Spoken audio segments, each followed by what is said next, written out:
Action. Hey everybody, Congressman Brian Mast here. I have a helper who's sinking down. Come on, sit up. You want to tell everybody your name? No. This is Major Mast.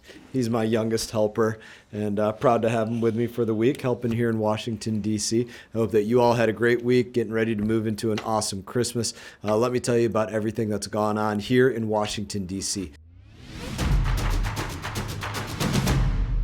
Now, this week, the House Foreign Affairs, as the chairman of that committee, I held what's called a Member Day hearing. When I took the gavel as chairman, I committed to work in a transparent way to deliver results for the American people. And that's why I'm proud to work on everything that we've been doing, such as this Member Day hearing, to allow members of the House who don't sit on the Foreign Affairs Committee to offer up their pieces of legislation for consideration where they think we might be able to do something relating to the State Department or Foreign Affairs. They're important priorities for their constituents. Now, we're giving every member an opportunity to be heard, showing transparency in action, Democrat or Republican, it doesn't matter. And I thank those members that took the time out to participate in that hearing, and I look forward to working with all of my colleagues to create more effective and fiscally responsible State Department that puts every dollar towards the United States of America, number one.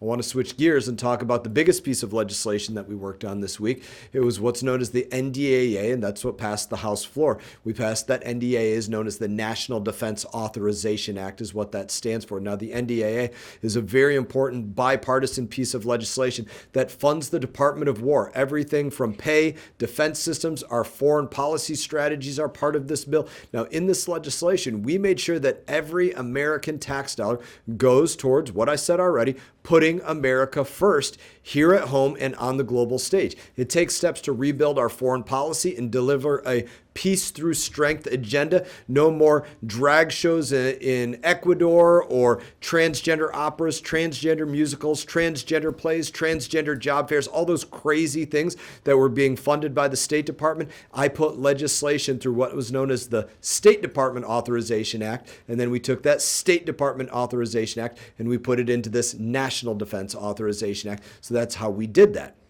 Now, in doing that, we're creating a better process within the department. It's an important step in making sure that these agencies, that they run effectively, run efficiently in a way that the previous administration had absolutely no interest in doing. In the previous administration, their focus for the Department of Defense was not accomplish the mission abroad, accomplish the mission for the service members. Below the Secretary of Defense and below the Secretary of State, they both had as their number twos their chief diversity officers. DEI was the most important thing to them and not mission accomplishment. And let me tell you, because some people think, well, DEI, that's a great thing. Why wouldn't we want DEI to be number 2 or 3 or 4 or 5? Let me tell you what DEI is in real action. So I mentioned some of those programs already, like the State Department wasting your money on doing drag shows in Ecuador. What was that about? That was a DEI program. So while DEI might sound good to somebody, in action, DEI is total BS programs like that drag shows in Ecuador. That was a very real thing. Like them taking your dollars and saying, you know what, we're going to use your money to fund gender inclusivity through teaching ultimate frisbee for $500,000. That was a real use of your dollars in a DEI program. They called it gender inclusivity, but it was through ultimate frisbee, just absolute craziness. That's DEI in action. That's why these things go away. That's why it was so terrible that these people were, they're number twos in charge of these agencies. It wasn't about diplomacy in the State Department. It was about using these departments where the jobs are often dangerous and very often deadly as places for liberal social experimentation. And it was an absolute travesty that that's what they did. And it was an insult to all of our service members. The NDAA now moves onto the Senate for consideration before it can be signed by law by the president, but that will be the next step. Switching gears again.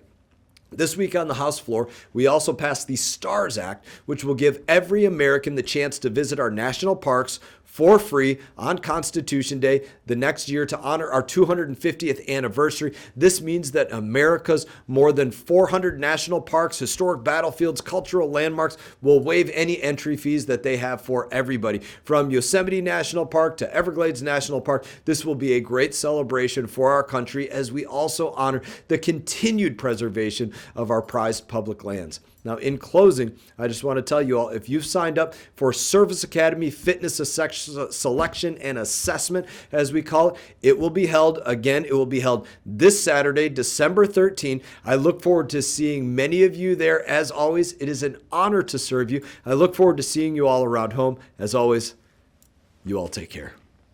Hey everyone, thank you for watching this video. If you enjoyed the video, please click like and subscribe. I will be back on YouTube with more exclusive content, so stay tuned.